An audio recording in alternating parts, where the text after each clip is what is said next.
My brother dragged me to meet his fiancée's multimillionaire father at the wedding, smirking as he called me the family failure. My parents eagerly chimed in, telling the billionaire they never brag about me. The wealthy man just looked at me. He froze completely and said quietly, "So it is you. This is unexpected." I am Alyssa, 33 years old, and my family had no idea that the man they were trying to impress was actually my biggest client. Before I continue this story, let me know where you are watching from in the comments below.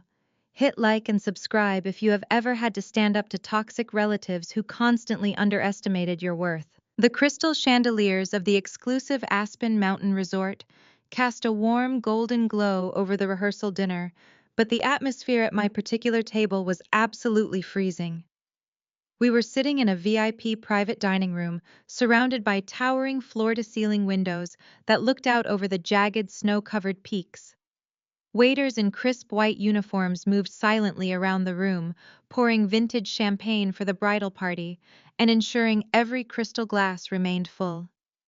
I was quietly eating my salad, trying my best to remain invisible and get through the evening without an incident. That quiet strategy failed the moment a heavy leather checkbook slammed down directly onto my plate. The impact shattered the quiet ambiance of our corner, splattering vinaigrette across the pristine white tablecloth and onto my hands. Before I could even process what had just happened, a thick stapled legal document was thrown down right next to the checkbook. I looked up to see my older brother Connor looming over my chair. He was 36 years old, dressed in a custom-tailored tuxedo that cost more than my first car, and wearing his usual expression of arrogant entitlement. He crossed his arms and looked down his nose at me. "Pay this!" Connor demanded, aggressively tapping the leather checkbook with his index finger. "It is the liquor bill for the bridal party's table. $15,000. Since you are just taking up space here and ruining the elegant aesthetic of my wedding weekend, you can finally make yourself useful to the family." I stared at the astronomical bill, then shifted my gaze to the intimidating legal document beside it. "What is this other paper?" I asked, keeping my voice incredibly steady despite the sudden furious spike in my heart rate. Connor smirked, shifting his weight confidently. "That is a legal waiver releasing your 10% share of our late grandmother's trust fund. You are going to sign it right now and transfer your entire portion to me as a wedding gift." My fiancée Nia and her father belong to a highly respected elite African American family. They are accustomed to a certain standard of luxury. I need that extra cash to put a down payment on a massive mansion in the hills so I can give her the life she truly deserves. Before I could even formulate a response to his sheer audacity, my mother Susan leaned across the table.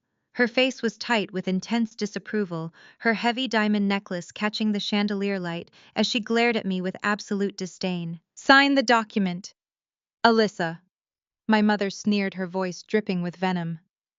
"Ever since you selfishly dropped out of your MBA program to go play handywoman and install cheap alarm systems for paranoid widows, you completely lost your privileges in this family. Look at your brother. Connor is a project director at Pierce Corp now. He actually made something of himself. He needs that trust fund money much more than a glorified security guard ever will." My father Bradley swirled the expensive red wine in his glass and nodded in firm agreement, without even bothering to look at me. "Your mother is completely right. You have been a continuous embarrassment to this family since you quit business school to pursue blue-collar labor. We only invited you to Aspen out of pity. The absolute least you can do is sign the paper and pay the bar tab so Connor and Nia can enjoy their beautiful weekend without your financial misery dragging everyone down.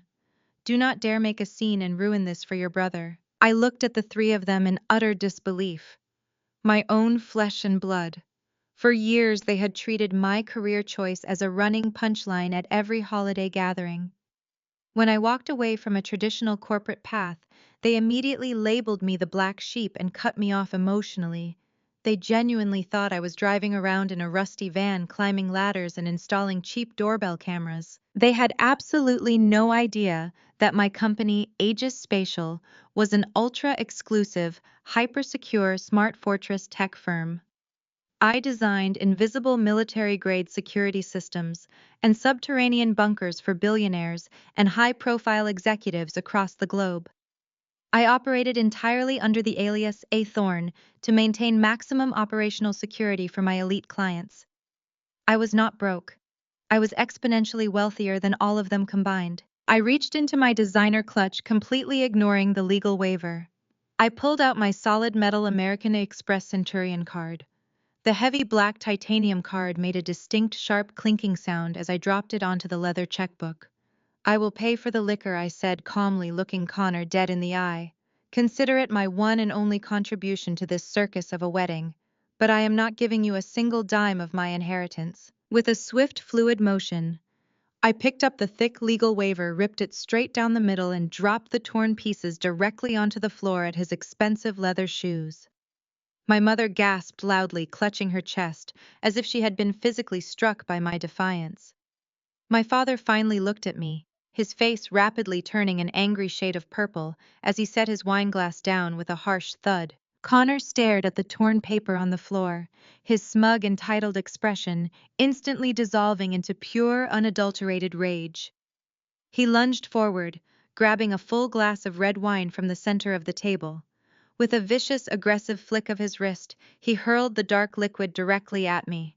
The cold wine splashed heavily across my chest, soaking instantly into the delicate fabric of my silk dress and dripping down my neck in sticky red streaks. "Where did you steal that credit card?" Connor roared, his voice booming through the private dining room and causing several wealthy guests at nearby tables to turn their heads in absolute shock. "I know exactly how much your pathetic little alarm company makes. I will have you arrested for credit card fraud right here and now before the wedding even starts." The silence in the private dining room was deafening. You could hear a pin drop on the thick carpet. Connor stood there with his chest heaving as the red wine dripped from my silk dress and pooled on the polished hardwood floor. Before I could even wipe the liquid from my face, the sharp click of stiletto heels broke the tension. Nia stepped into our section of the room. She was an absolute vision, a highly educated corporate lawyer who moved with the effortless grace of someone born into wealth. Her Vera Wang rehearsal gown draped perfectly around her frame. Her intelligent eyes scanned the scene, immediately calculating the damage. She looked at the torn legal document on the floor, the heavy black credit card sitting on the leather checkbook, and then the dark red stains ruining my dress. "What is going on here?" Nia asked. Her voice was calm but carried an undeniable authority. Connor pivoted faster than a seasoned actor. The red-faced bully who had just assaulted me completely vanished. In his place stood a wounded, exhausted older brother. He stepped over the torn paper and gently placed his hands on Nia's shoulders, letting out a heavy theatrical sigh. "It is just Alyssa having another one of her episodes," Connor said loud enough for the entire room to hear. "I am so sorry you have to see this baby. I told my parents it was a risk bringing her here. She just threw a massive tantrum because we asked her to cover a simple bar tab. She pulled out a fake or stolen credit card to try and show off. You know how she gets. She is completely broke, deeply unstable, and constantly trying to fund her delusions of grandeur by stealing from the family." I stood perfectly still, letting the cold wine soak through to my skin. I did not scream. I did not cry. Decades of their emotional abuse had forged my patience out of pure steel. I just watched my brother casually assassinate my character to protect his own ego. My father Bradley eagerly stepped forward to reinforce the lie. He physically placed himself between me and Nia, acting as a human shield against his supposedly deranged daughter. "Please do not mind her, Nia," my father said, using his most soothing paternal voice. "We are deeply embarrassed. Alyssa has been bitterly jealous of Connor for years. Ever since Connor pioneered that brilliant new cybersecurity infrastructure for your father's company, her resentment has morphed into an ugly sickness. She dropped out of her own program, and now she spends her days pretending she is some sort of elite tech expert. We try our best to hide her away for her own good, but she insists on causing these humiliating public scenes whenever Connor receives any well-deserved attention." My mother Susan nodded vigorously behind him, clutching her hands to her chest in fake agony. "We have tried to get her psychiatric help, Nia. We really have. We paid for therapists, but she refuses to accept reality. She hates seeing Connor so successful and happy with a beautiful woman like you. Please just ignore her. The resort security will handle this in a moment." The sheer volume of their lies was almost impressive. My own father was standing in a room full of Aspen's elite, boldly claiming that my brother had engineered the Aegis spatial network. The very network I had written from scratch in my cramped apartment years ago. Connor had not pioneered anything. He barely understood basic firewalls. But he had stolen my early prototype drives and presented them as his own genius to Pierce Corp, using my stolen intellect to secure his plush executive job and impress Nia's billionaire father. Nia looked at me. Her dark eyes were piercing, analyzing my posture, my stained dress, and my unblinking expression. She was a woman who dealt with high-stakes corporate litigation daily. She knew what a frantic, unstable person looked like, and I was giving her nothing but absolute unnerving calm. I did not waste a single breath defending myself to my parents. Defending yourself to abusers only validates their false reality. Instead, I bypassed my father entirely and locked eyes with the bride. "That is a truly beautiful Vera Wang gown, Nia," I said. My voice was smooth, completely unaffected by the wine dripping from my chin. "The bias cut is exquisite. You have incredible taste." Connor sneered, stepping forward again. "Shut your mouth, Alyssa. Do not speak to her." I ignored him completely, keeping my eyes fixed on Nia. I tilted my head slightly, focusing my gaze down to her left hand, where a massive, glittering diamond rested on her ring finger. "You clearly appreciate the finer things, Nia," I continued, taking a slow step forward. "But you really should have an independent jeweler appraise that engagement ring." Connor froze. His entire body went rigid. Nia frowned instinctively, bringing her hand closer to her chest. "Excuse me," she asked her lawyer. Instincts instantly flaring up. I pointed directly at the ring. "The center stone has a laser-drilled flaw right beneath the lower left prong. It is a clever setting trick designed to hide the imperfections of a synthetic creation. It is a decent piece of costume jewelry, but it is a $4,000 lab-grown fake. It is definitely not the $200,000 vintage family heirloom Connor claimed he bought for you." The silence that fell over the room this time was absolute. It was the kind of heavy, suffocating quiet that precedes a devastating explosion. Nia stopped breathing. She looked down at her hand, her thumb slowly brushing over the left prong of the diamond. As a woman who grew up surrounded by authentic wealth, the sudden seed of doubt I planted hit her like a physical strike. She knew I had no reason to lie about something so specific, so easily verifiable. My mother let out a strangled gasp. My father looked completely bewildered. But Connor was the true spectacle. All the arrogant color violently drained from his face, leaving him looking like a ghost in a custom tuxedo. His jaw worked silently, trying to form words, trying to conjure another lie, but his sheer panic betrayed him. He knew that I knew. He knew his perfect wealthy facade was beginning to crack right down the middle, starting with the fake diamond on his fiancé's finger. Nia lifted her left hand toward the glowing crystal chandelier above us.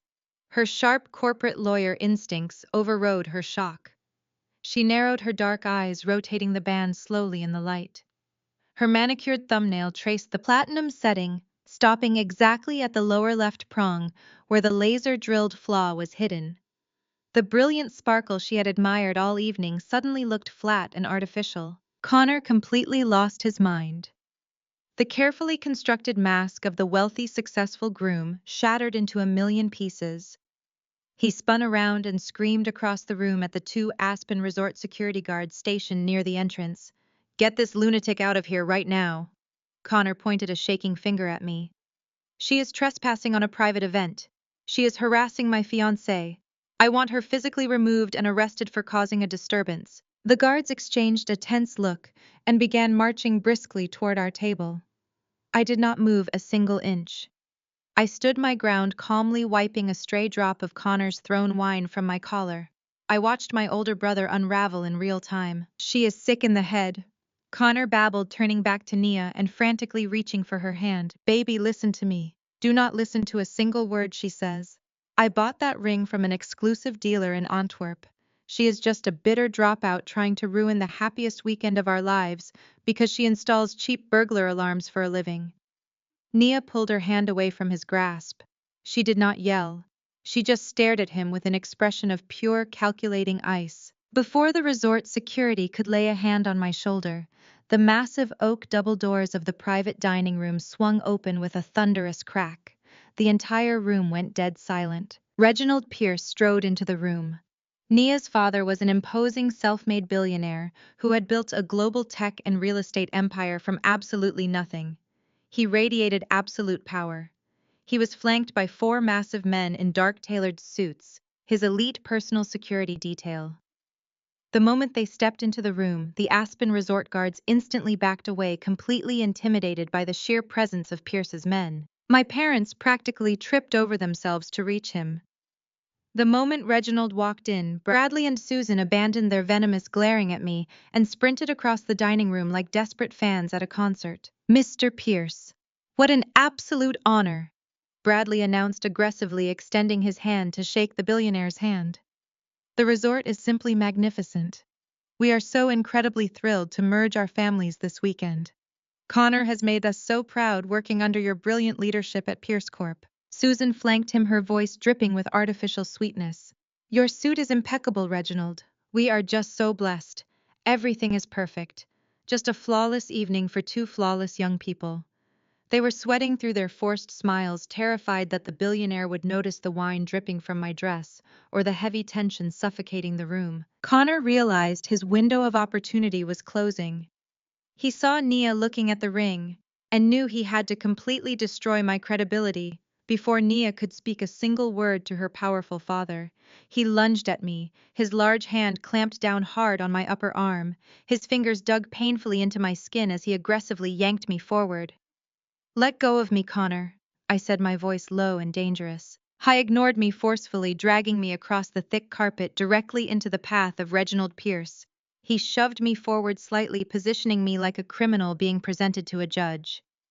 He plastered on his most charming, subservient smile, though his forehead was shining with nervous sweat. "Mr. Pierce, I offer my deepest apologies for the disruption," Connor said, his voice dripping with fake humility.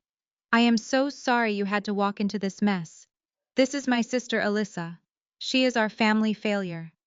I felt a flash of heat in my chest, but I kept my face entirely blank. Connor tightened his grip on my arm. "She is deeply unstable, sir. She has been throwing a massive, embarrassing tantrum all evening. She is completely broke and bitterly jealous of the fact that I pioneered the new cybersecurity infrastructure for your corporation. She has been trying to extort money from us all night.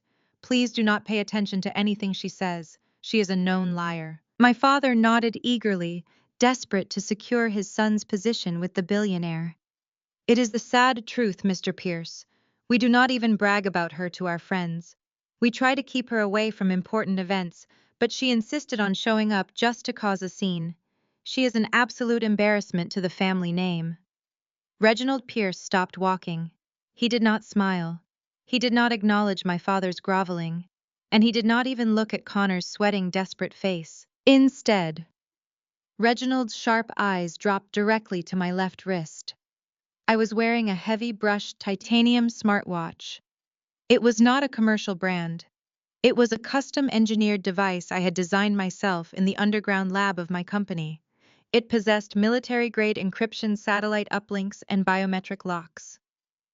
Reginald stared at the unique bezel of the watch. His imposing posture suddenly went completely rigid. The formidable billionaire froze in his tracks. He slowly raised his eyes, ignoring Connor completely. He stepped right past my brother, treating the golden boy like empty air. He closed the distance between us until he was standing just inches away from me. The entire dining room watched in breathless silence as the billionaire looked at my wine-stained dress, my calm face, and finally my titanium watch. Reginald Pierce stepped closer entirely, ignoring my brother's sweaty grip on my arm. The billionaire reached out his massive hand, hovering just inches above my wrist. He was staring directly at the brushed titanium face of my custom smartwatch. The silence in the VIP dining room grew so thick it felt like a physical weight pressing against my chest. No one dared to speak or move as the most powerful man in Aspen inspected my jewelry. His voice dropped to a low, deeply respectful murmur that carried across the frozen room. "An Aegis Kronos Alpha." He slowly pulled back the cuff of his own bespoke tailored jacket, revealing an identical titanium timepiece on his left wrist. Only 2 of these exist in the entire world. I wear one, and the other belongs exclusively to the elusive founder of the company. Reginald looked up from my wrist, his sharp eyes meeting mine. A profound realization washed over his features. So it is you. This is highly unexpected, a thorn. I did not flinch. I simply nodded, maintaining perfect eye contact with the man who had anonymously paid my company millions over the last 4 years. Connor dropped my arm as if he had been burned by a hot iron. He looked frantically back and forth between his billionaire boss and my wine-stained silk dress. He let out a nervous, high-pitched chuckle, trying desperately to regain control of the narrative he had spent years building. "Mr. Pierce, I think there is a huge misunderstanding here," Connor babbled, his hands shaking slightly. "This is Alyssa. She installs cheap burglar alarms for residential homes. She is a college dropout. She does not even know how to write basic code. She certainly does not own a watch like that. She probably bought a cheap replica online to try and impress your guests." Reginald pivoted on his heel. His 6'2" frame towered over my brother. The sudden shift in the billionaire's demeanor was terrifying to witness. He was no longer the gracious father of the bride hosting a lavish wedding weekend. He was the ruthless corporate titan who had built an empire and crushed entire conglomerates along the way. "Failure," Reginald boomed, his voice echoing like thunder off the vaulted ceilings of the Aspen Resort. "You are standing in front of my elite guests and calling this woman a failure." He pointed a heavy dominant finger directly at my chest. "This woman single-handedly engineered the invisible smart fortress systems for all of my global properties. She designed the subterranean security grids protecting my most valuable data centers in Manhattan and Dubai. She is the anonymous genius behind Aegis Spatial, a hyper-secure technology company currently valued at over $2 billion. And you have the absolute audacity to stand in my presence and call her a failure." My mother physically stumbled backward, knocking over a crystal champagne flute. It shattered sharply against the hardwood floor, but no one in the room even blinked. Susan grabbed the edge of the dining table, gasping for air, as her mind tried to process the astronomical numbers Reginald had just spoken. $2 billion. The daughter she had relentlessly mocked all evening, the child she had just ordered to pay a $15,000 bar tab, was a billionaire. For years my mother had told her country club friends I was a lost cause working a dead-end blue-collar job. Now she was staring at the most powerful and wealthy woman in the room, and the realization was choking her. Nia stood perfectly still, her sharp lawyer gaze darting between my completely unbothered expression and Connor's rapidly deteriorating composure. She knew exactly what was unfolding in front of her. A massive corporate lie was being brutally exposed right in the middle of her rehearsal dinner. The man she was supposed to marry tomorrow was sweating through his tuxedo looking like a trapped animal. But my father Bradley could not accept this reality. His golden boy was being actively threatened. His fragile ego could not comprehend a world where the daughter he openly discarded had achieved more than his precious, successful son. For decades, Bradley had funded Connor's lavish lifestyle, paying off his constant debts and celebrating his highly mediocre achievements. He stepped forward, his face flushed red with stubborn arrogance. He actually held up his hands, attempting to confidently correct the billionaire who signed his son's paychecks. "Sir, you are clearly confused," Bradley said with a nervous, patronizing laugh. "I know you are an incredibly busy man, and you meet a lot of contractors, but you have your facts completely mixed up. Alyssa does not own any tech company. She dropped out of her MBA program to run wire through drywall. Connor is the one who submitted the Aegis protocol to your corporation. He brought that groundbreaking software to Pierce Corp. He worked nights and weekends in our family basement to perfect that code. That is exactly why you promoted him to project director 6 months ago. My son is the true tech genius of this family. Alyssa is just trying to ride his coattails because she is bitter and broke." The entire room inhaled a collective sharp breath. The waitstaff stopped moving completely. The musicians in the corner lowered their instruments. Reginald Pierce slowly turned his head away from my father. He locked his piercing dark eyes onto Connor. The temperature in the room instantly dropped to sub-zero. The silence was deafening as Reginald stared at my brother, waiting for an explanation that Connor could not possibly provide. Reginald Pierce did not blink. He stood absolutely motionless, his dark, calculating eyes locked onto Connor with the intensity of a predator studying a particularly pathetic prey. The air in the exclusive private dining room felt incredibly thin, as if the billionaire's sheer presence was sucking the oxygen right out of the room. The elegant string quartet in the corner had completely stopped playing. The elite waitstaff stood frozen against the walls. "Explain yourself," Reginald commanded. His voice was not a shout. It was a low, terrifyingly calm rumble that vibrated through the floorboards. Connor began to physically shake. The confident, arrogant executive who had just violently hurled a glass of wine at my chest was entirely gone. In his place was a terrified, stammering fraud caught in the blinding glare of a spotlight.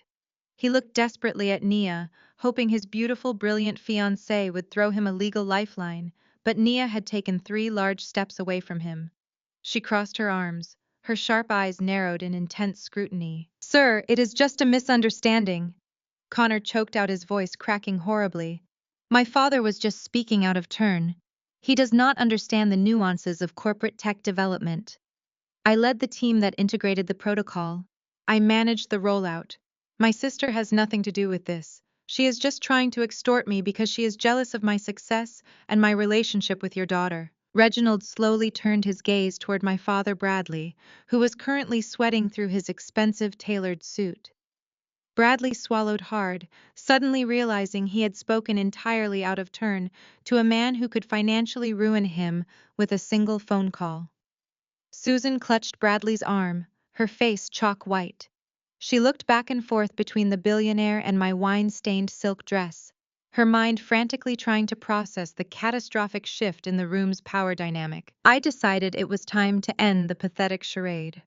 "He cannot explain the Aegis protocol to you, Mr. Pierce," I said, my voice slicing through the heavy silence with lethal precision. I took a slow, deliberate step forward, wiping a final drop of red wine from my collar. "He cannot explain it because he does not understand the foundational architecture of the very system he claims to have built." Connor spun around, his face twisted in pure, desperate rage. "Shut up!" he screamed, pointing a trembling finger at me. "Security, get her out of here. She is a liar and a thief." Reginald simply raised one large, heavy hand. The gesture was incredibly slight, but it held the force of a concrete wall. Connor's jaw snapped shut instantly. Reginald's elite security detail took a synchronized step forward, their hands resting subtly near their waistbands. The message was clear: nobody touches Alyssa. I reached into my designer clutch. Connor flinched, genuinely terrified of what I was going to pull out next. I withdrew my sleek, custom-engineered smartphone. It possessed no branding, no recognizable logo. It was a solid block of matte black titanium running on a proprietary operating system that I had built from the ground up. I tapped the face of my Aegis Chronos Alpha smartwatch, wirelessly syncing my device to the Aspen Resort's central network. What my family did not know, what nobody in that room besides Reginald Pierce knew, was that Aegis Spatial had secured the contract to upgrade the entire resort's back-end infrastructure 6 months ago. The very walls surrounding us were running on my software. I executed a bypass command on my screen. Instantly, the heavy crystal chandeliers above us dimmed to a dramatic theater-like low.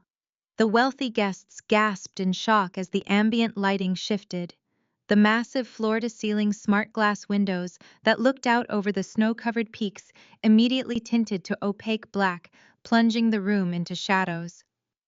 With a smooth, mechanized hum, 3 massive projection screens descended from the vaulted wooden ceiling surrounding our dining table like a high-tech coliseum. Connor stumbled backward, crashing into a dining chair.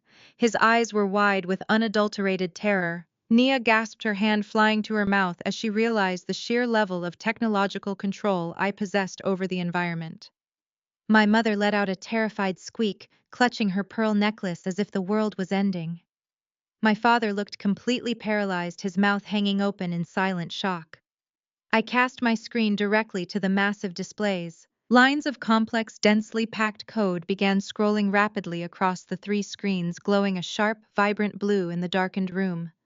The sheer volume of the data was staggering, flying past at a dizzying speed before locking into a stable, highly organized architectural framework. This, I announced, my voice echoing clearly through the silenced room, is the core structural architecture of the Aegis Spatial Protocol. This is the exact same proprietary framework Connor presented to the Pierce Corp Board of Directors 2 years ago. This is the exact code he leveraged to secure his executive promotion, his plush corner office, and a multi-million-dollar departmental budget. Reginald stepped closer to the screens. The billionaire stood perfectly still, his eyes darting across the glowing lines of code. He recognized it instantly. It was the very lifeblood of his global empire, the invisible shield that protected his corporate data centers, his private estates, and his international communications. Connor began to hyperventilate. He lunged wildly toward the audiovisual control panel on the far wall, desperate to shut the screens down, but Reginald's lead security guard intercepted him effortlessly. The massive guard grabbed Connor by the front of his tuxedo, effortlessly lifting him onto his toes before shoving him forcefully back into his chair. "Sit down and stay quiet," the guard growled, standing directly over my brother. I stepped right in front of Connor's chair, forcing him to look at me.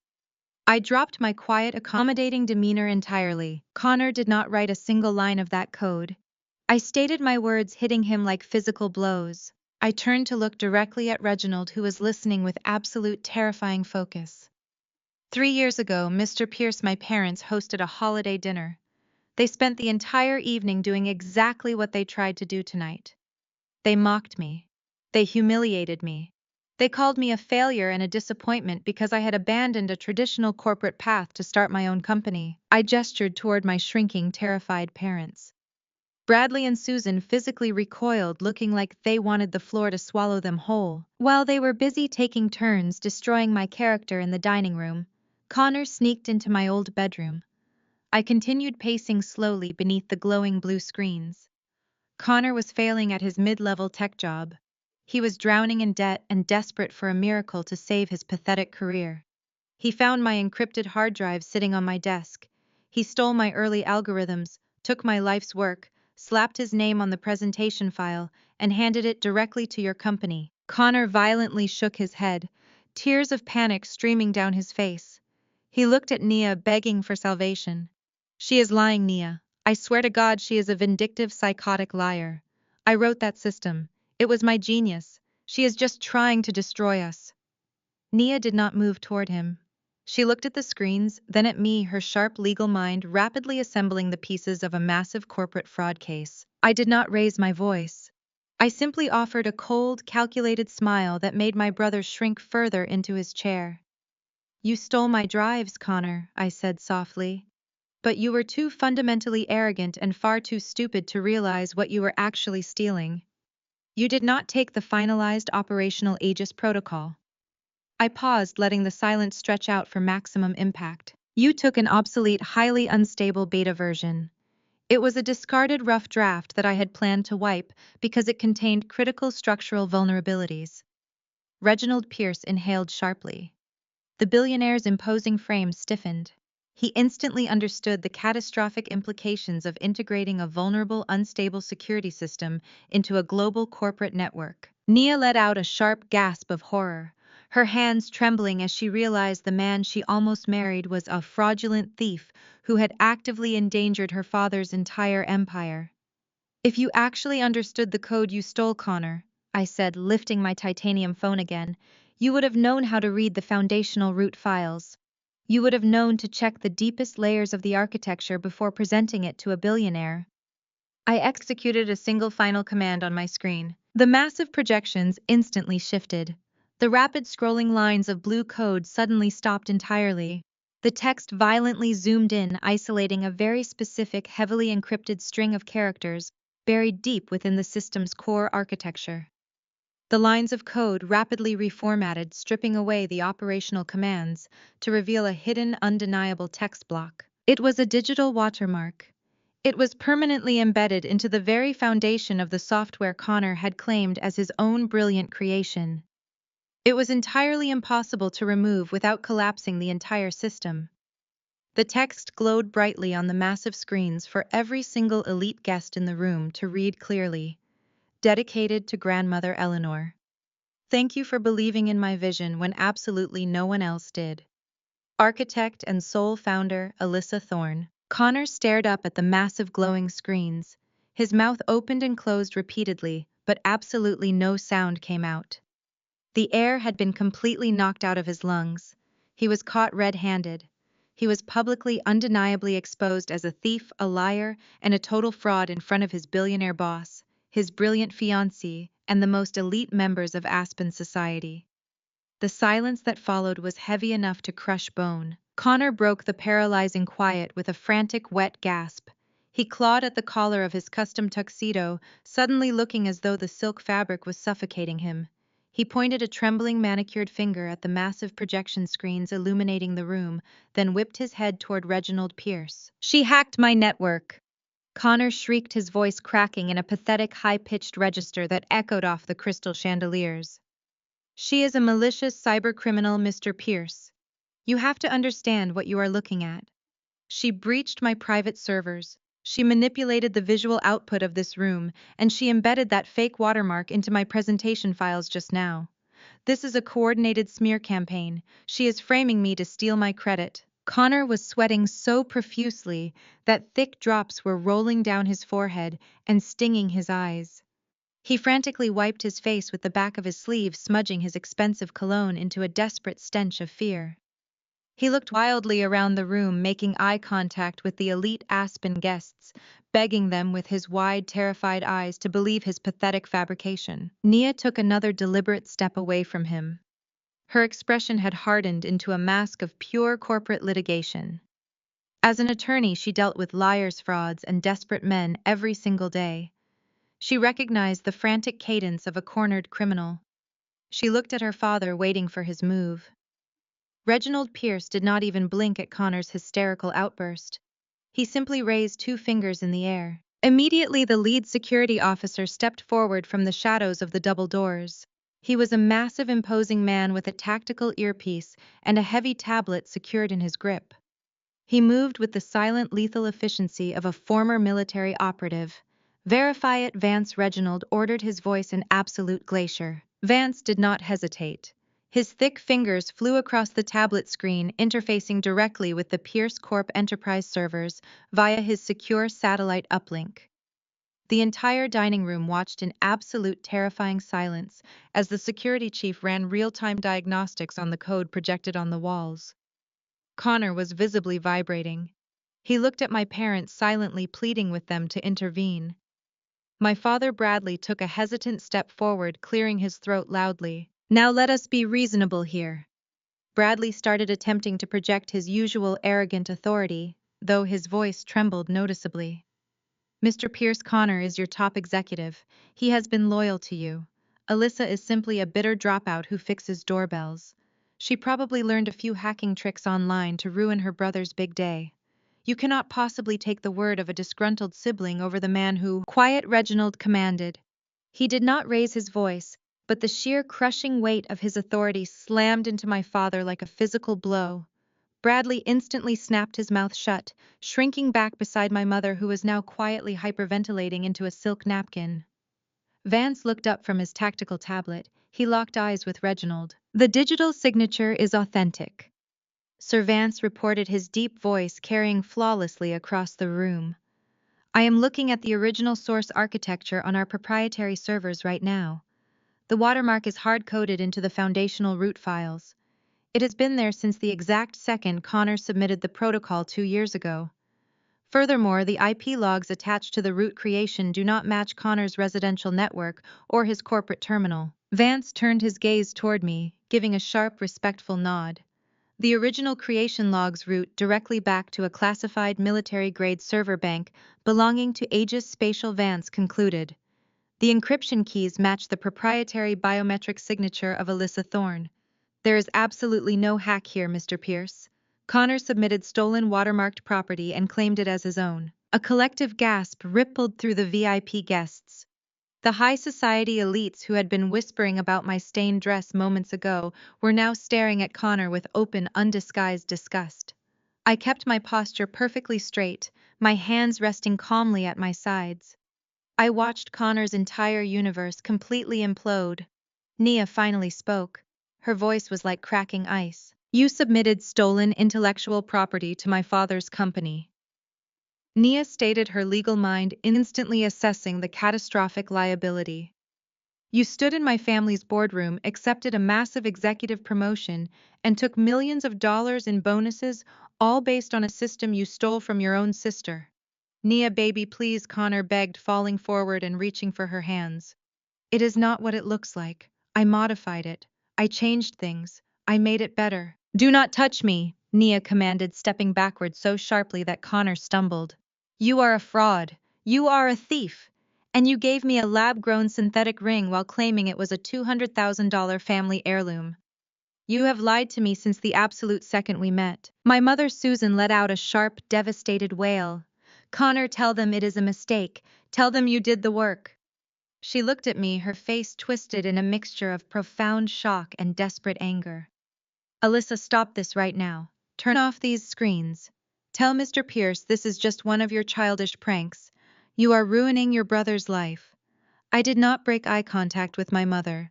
I let her see the absolute unyielding steel in my eyes. I am not ruining anything, Mother, I replied, my voice ringing with lethal precision. Connor ruined his own life the moment he decided to steal from a woman he arrogantly assumed was too weak to fight back. He stole a highly unstable, obsolete beta version of my software. A version I had flagged for deletion because it contained fatal architectural vulnerabilities. Reginald Pierce stepped directly into Connor's personal space. The billionaire was radiating a fury so intense it felt like the air in the room was catching fire. Fatal vulnerabilities. Reginald repeated, his voice dropping an entire octave. Yes, I confirmed, turning to the billionaire. The routing protocol in that specific draft contains a backdoor logic flaw.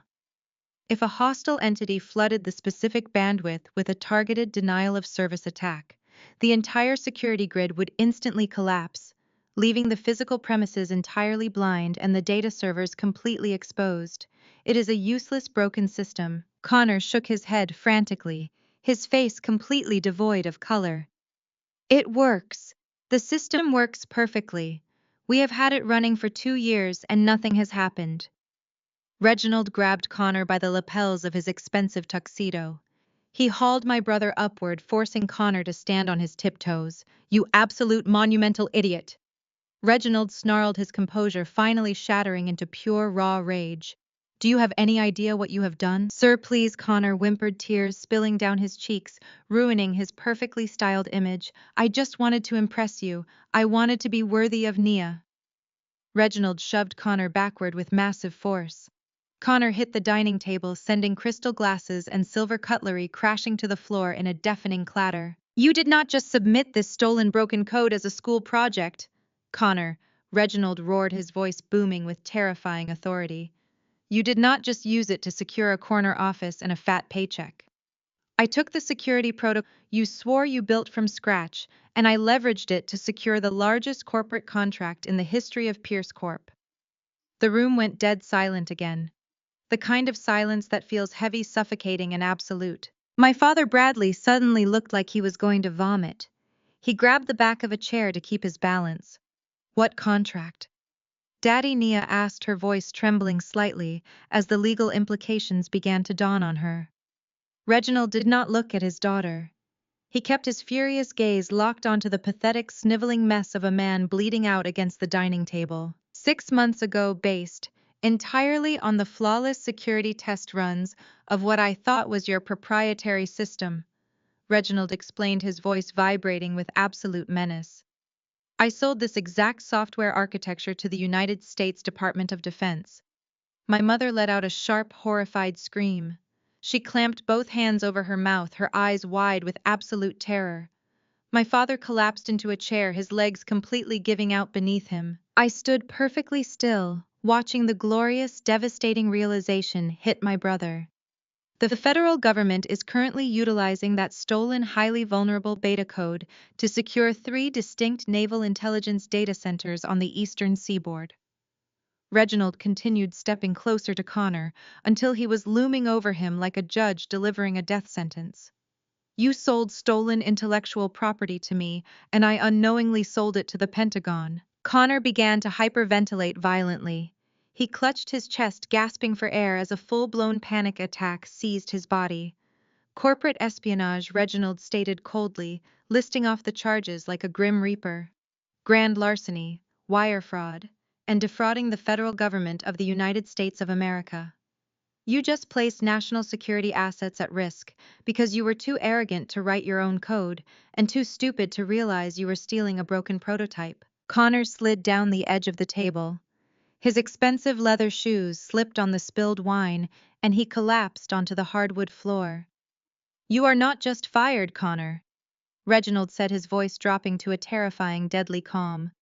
"You are not just facing civil litigation that will bankrupt you and your entire arrogant family for the next 3 generations. You are looking at 20 years in a maximum security federal prison." Connor hit the floor hard. He dropped entirely to his knees, his hands planting into the puddle of red wine and shattered crystal. He looked up at the billionaire, his face a twisted, grotesque mask of absolute despair. He had lost his job. He had lost his wealthy fiancée. He had lost his fake reputation. And now he was going to lose his freedom. I looked down at the man who had tormented me for decades. The man who had called me a failure, who had stolen my work, and who had violently thrown wine in my face just moments ago. He was weeping openly, kneeling in the dirt, entirely broken. I did not feel an ounce of pity. I felt absolutely nothing but the cold, satisfying weight of justice. I did not feel an ounce of pity. I felt absolutely nothing but the cold, satisfying weight of justice. The unnatural stillness shattered. Susan let out a sound that was half shriek, half sob. She scrambled over the fallen wooden chairs, completely ignoring the shards of shattered crystal crunching beneath her expensive designer heels. Bradley followed close behind her, his face a mottled, terrifying shade of purple. They completely ignored the furious billionaire standing just feet away. Their golden boy was weeping on the floor, facing 2 decades in a federal penitentiary, and their only instinct was to turn their venom on the designated family scapegoat, me. Susan lunged forward and grabbed my forearm. Her sharp acrylic nails dug painfully into my skin. I did not flinch. I did not pull away. I simply looked down at her manicured hand with absolute disgust, until she released her grip, her chest heaving as she struggled to formulate a defense for the indefensible. "Alyssa, you have to stop this right now!" Susan cried, her voice echoing shrilly across the cavernous room. "You have so much money now, you own a $2 billion company. You do not need this. You do not need to ruin your brother for a few lines of computer code." I stared at the woman who had birthed me. The sheer, unadulterated audacity of her entitlement was breathtaking. She was actually standing in the epicenter of a massive federal fraud investigation and demanding I sweep it under the rug because my bank account was sufficiently large. Bradley stepped up beside her, puffing out his chest in a pathetic, desperate attempt to reassert his patriarchal dominance. "Listen to your mother, Alyssa. This has gone far enough. You made your point. You embarrassed him in front of his boss. Now fix it. Tell Mr. Pierce this was a joint project. Tell him you worked on the software together and Connor just took the lead on the presentation. We can smooth this over." I tilted my head, studying them like biological anomalies. "A joint project? I spent 18 hours a day writing that architecture in our dark basement while you were paying off his massive credit card debts from his European ski trips. There was nothing joint about it. He is a thief." Susan waved her hands frantically, dismissing my trauma as if swatting away a fly.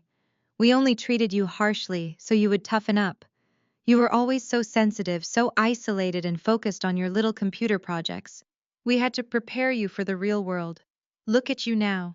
Our parenting worked. You are a billionaire. You should be thanking us, not sending your own brother to a federal prison." The collective gasp from the surrounding VIP guests was highly audible.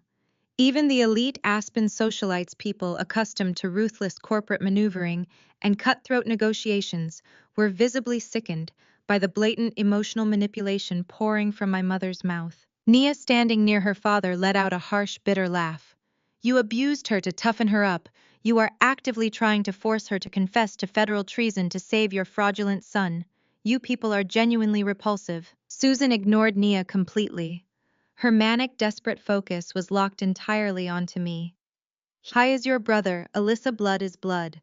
Drop this nonsense right now.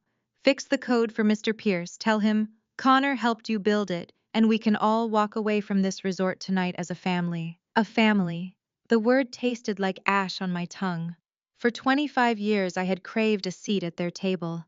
I had starved for their approval. I had twisted myself into knots trying to earn a fraction of the pride they showered on Connor. Now they were serving me the ultimate betrayal on a silver platter and demanding I call it loyalty. I smiled. It was not a warm expression. It was a freezing, calculated baring of teeth. "You think Connor acted alone," I said softly, my voice carrying clearly through the room's high-tech acoustics. "You stand here playing the desperate loving parents protecting their misguided son. But the truth is much darker than a simple stolen hard drive, isn't it, Bradley?" My father froze. The aggressive flush instantly drained from his face, leaving him a sickening ashen shade of gray. "I do not know what you are talking about," he stammered, taking a tiny subconscious step backward. "When Connor stole my physical hard drives 3 years ago, I continued pacing slowly around the ruined dining table, my designer heels clicking against the hardwood floor. I knew immediately. I went straight to the backup server I had manually installed in the basement utility closet. I needed those backup files to prove the intellectual property belonged to me. But when I logged in, the entire server had been wiped clean. A military-grade data scrub. Connor groaned from the floor, curling into a tight fetal position. He knew exactly what was coming. "For years I wondered how Connor managed a complex, secure data wipe," I said, locking my gaze onto my terrified father. "Connor does not know the difference between a basic firewall and a wireless router. He could not wipe a secure server if his life depended on it. But you could, Bradley. You spent 30 years in corporate IT management before retiring." Bradley began to sweat profusely, pulling at his expensive silk tie. "You have absolutely no proof of anything. You are making wild, slanderous accusations to hurt this family." "Proof is my specialty," I whispered. I raised my matte black titanium smartphone. I did not break eye contact with my father as my thumb tapped the screen. The 3 massive projections on the walls shifted instantly. The deep blue strings of the Aegis protocol vanished, replaced by the stark, blinding white background of a standard email client. The document was massive, blown up to 10 feet tall, so that every single person in the room could read the text perfectly. It was an archived email. The timestamp was dated exactly 3 years ago, the very morning after Connor had stolen my drives. The sender was Bradley Thorne. The recipient was Connor Thorne. I read the words aloud, my voice ringing like a gavel strike. "I wiped Alyssa's backup drive so she cannot prove you took the code. The server is completely scrubbed. Submit the files to Pierce Corp today. Let her go flip burgers. We need this win, son." The silence in the room transformed from shocked to completely lethal. Susan slowly turned her head to look at her husband. Even she had not known the depths of his complicity. She thought Connor was just an opportunistic thief who had made a bad decision. She had absolutely no idea her husband was an active co-conspirator who had deliberately sabotaged my entire future to elevate his golden boy. "Bradley," Susan whispered, her voice trembling with genuine, unfiltered horror. My father could not speak. His mouth opened and closed silently. He looked up at the massive screen, his own vicious words condemning him in giant black letters. "I found that email buried in a deleted partition on your old home office router," I explained coldly. "When you asked me to fix your home network last year because your streaming service was lagging, I installed a packet sniffer. It recovered years of your deleted data.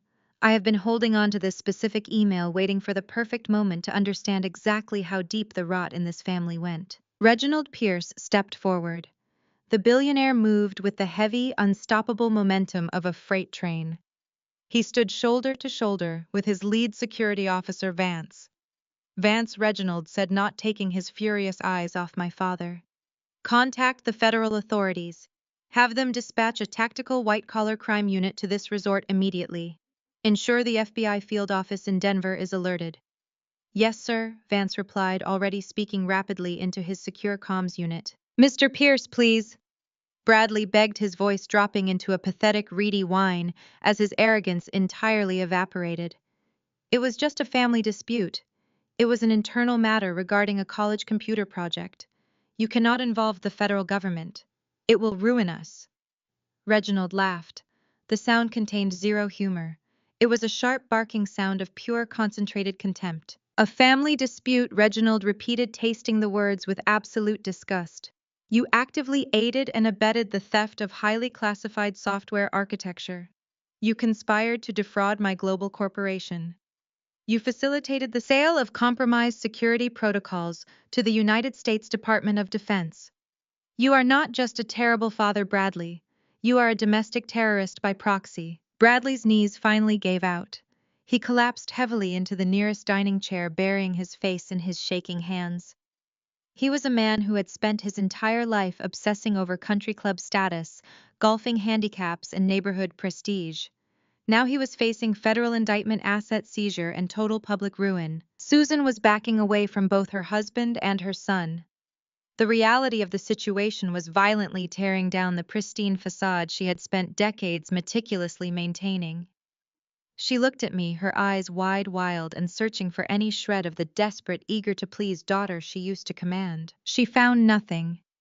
The Alyssa she knew had died the night they kicked me out of the house for demanding my stolen drives back. The woman standing before her was forged in titanium and secured by billion-dollar algorithms. You planned this, Susan gasped, pointing a shaking accusatory finger at me. You waited until the rehearsal dinner. You waited until we were surrounded by the most important people in Aspen. You set us up to be destroyed. I did not steal the code, Susan. I replied, my tone flat and entirely indifferent. I did not lie to a billionaire. I did not defraud the federal government. I simply brought a flashlight into the dark room where you have all been hiding for years. The destruction is entirely your own making. I turned my back on them. The gesture was final. It was the physical manifestation of severing the toxic cord that had bound me to their dysfunction for my entire life. I walked over to Reginald Pierce. The billionaire was watching me with a completely new expression. The fury directed at my family was still simmering in his eyes, but as he looked at me, there was a profound, undeniable respect. He recognized an apex predator when he saw one. Mr. Pierce, I said, maintaining perfect professional composure despite the chaos unfolding around us. My elite engineering team at Aegis Spatial has already developed a robust patch for the fatal vulnerabilities in the stolen beta code. We can deploy a secure over-the-air update to the naval intelligence data centers within the hour. We can quietly secure the federal grid before the Department of Defense even realizes they were compromised. Reginald's eyes widened slightly. You already have a patch ready? I have been tracking Connor's integration of the stolen code since the day he deployed it, I admitted smoothly. I could not act until I had absolute undeniable proof of his fraud, and until he placed himself in a jurisdiction where I could corner him completely. But I would never allow national security to genuinely remain at risk due to my brother's incompetence. The patch is loaded on my secure servers and waiting for your authorization. Nia stepped up beside her father. She looked at me, her sharp, beautiful features softened by genuine admiration. She had just watched her perfect life blow up, her lavish wedding get cancelled, and her handsome fiancé get exposed as a federal criminal. Yet she looked at me not with anger, but with intense professional respect. You are terrifying, Alyssa Thorne, Nia said quietly.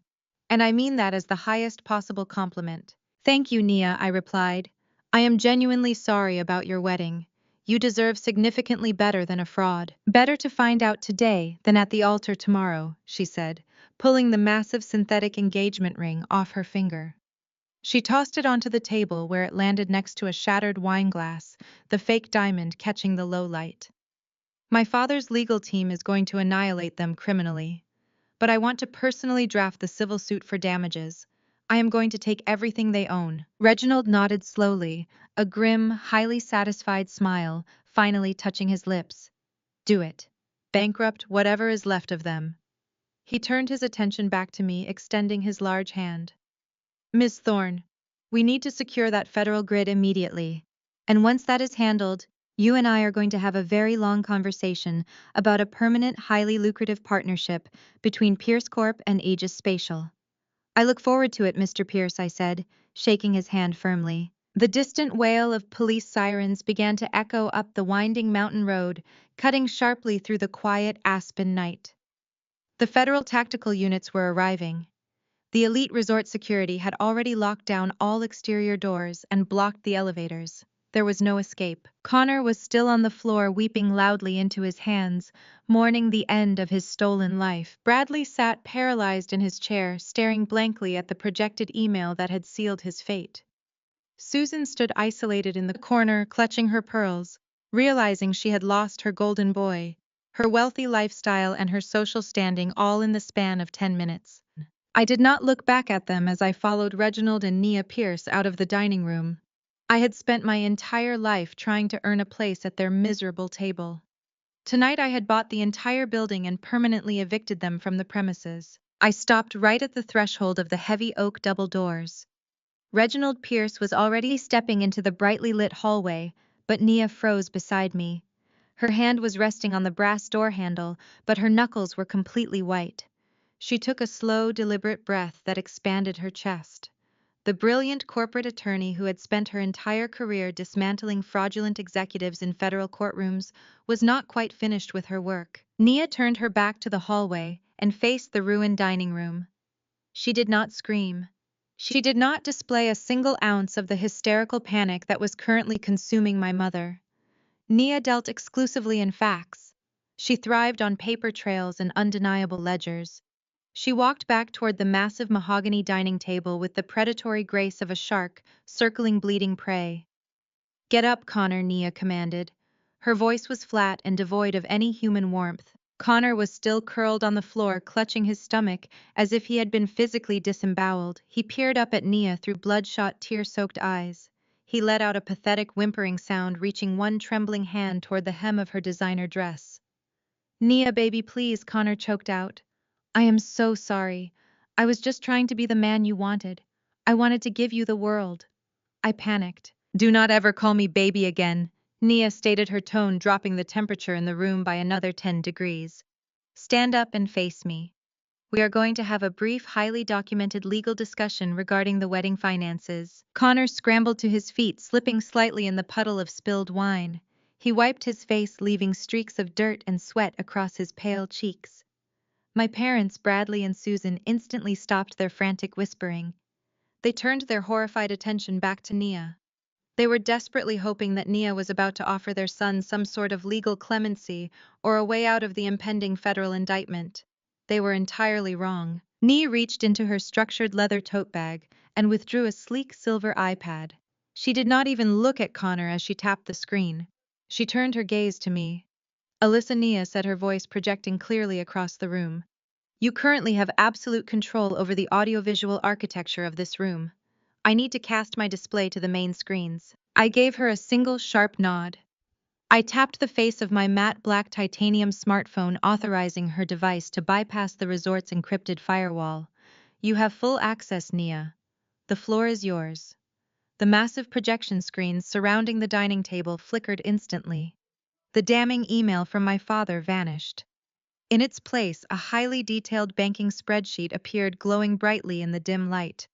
It was an official financial ledger belonging to Pierce Corp. Nia stepped directly in front of Connor. "Let us talk about the Aspen wedding budget, Connor. 6 weeks ago, my father transferred exactly $500,000 from a Pierce Corp subsidiary account directly into your personal management trust. You explicitly requested to handle the vendor payouts yourself. You claimed you wanted to surprise me with luxury upgrades and handle the stressful logistics so I could focus on my legal casework." Connor swallowed so hard, his Adam's apple bobbed violently. "Yes. Yes, I did that for you, Nia. I wanted everything to be perfect." Nia swiped her finger across the iPad screen. A new document appeared on the wall displays. It was a digital invoice from the Aspen Resort. "That is fascinating, Connor," Nia said, her voice sharp and metallic. "Because I had a very interesting conversation with the resort's director of hospitality about an hour before this dinner began. He pulled me aside to discreetly inform me that the primary vendor escrow account is completely empty. The catering staff has not been paid. The luxury suite accommodations for our VIP guests have not been secured. The floral arrangements, the private jets, the event staff, none of it has been funded." Susan let out a sharp gasp. She rushed forward, grabbing her son's arm. "Connor, what is she talking about? The wedding planner told me everything was handled." Where is Mr. Pierce's money? Connor jerked his arm away from his mother. His eyes were darting frantically around the room, searching for an exit that did not exist. It is a bank error, Connor shouted, his voice cracking with desperate panic. The wire transfers are just delayed. They are caught in a holding account because of the large sum. It is a standard international banking delay. Nia, you know how these corporate transfers work. The money is in transit. Nia tilted her head, studying him with an expression of pure clinical disgust. You are an incredibly poor liar, Connor. You always have been. The problem is that you are also incredibly arrogant. You genuinely believed I would never audit my own wedding finances. Nia tapped her screen again. A new window popped up on the massive projections. It displayed a routing number, a complex string of alphanumeric characters, and a highly encrypted firewall barricade. I hired a private forensic accountant 3 days ago when the floral vendor called me threatening to cancel, Nia explained smoothly. My accountant traced the $500,000. It never went to the resort. It never went to a holding account. It went directly into a heavily encrypted offshore shell account based in the Cayman Islands. But the firewall on the account is military grade. My accountant could not breach the final encryption layer to see the transactional history. Connor visibly slumped. A wave of profound relief washed over his sweaty face. He actually believed he was safe because the account was locked. He let out a breathless, arrogant little chuckle. You see, you have no proof, Nia. You are just being paranoid. You cannot see the ledger because it is a secure vendor trust. I am protecting our assets. Nia did not respond to him. She simply turned her head and looked directly at me. The elite corporate lawyer and the billionaire tech founder shared a silent mutual understanding. We were about to bury him completely. Alyssa, Nia said, her voice echoing through the silent room. Since you are the actual tech genius in this family, can you decrypt this offshore account? Connor has been trying to hide from me. Connor spun around, his eyes wide with sudden absolute terror. Wait! Connor screamed, lunging forward. No, you cannot do that. That is a federal privacy violation. You do not have a warrant. Vance, the massive security chief, stepped effortlessly into Connor's path, blocking him with a chest as solid as an anvil. Do not move another inch, son. Vance rumbled, resting his hand heavily on his tactical belt. I did not even look at Connor. I simply lifted my custom smartphone. I mirrored the offshore routing number from Nia's display directly into my terminal. Connor thought he was incredibly clever using a Cayman Islands shell account, but he was using standard commercial encryption protocols. To an architect who builds subterranean data fortresses for the Department of Defense, a commercial firewall is nothing more than a wet paper bag. I ran a proprietary brute force decryption algorithm that I had personally coded for Aegis Spatial. I do not need a warrant, Connor, I said, my fingers flying across the black glass of my screen. Because I am not law enforcement. I am simply a private citizen, performing a highly aggressive digital audit on an open wireless network. I pressed the final execution command. The massive projection screens above us shattered into a cascade of green and white pixels as the offshore firewall completely collapsed.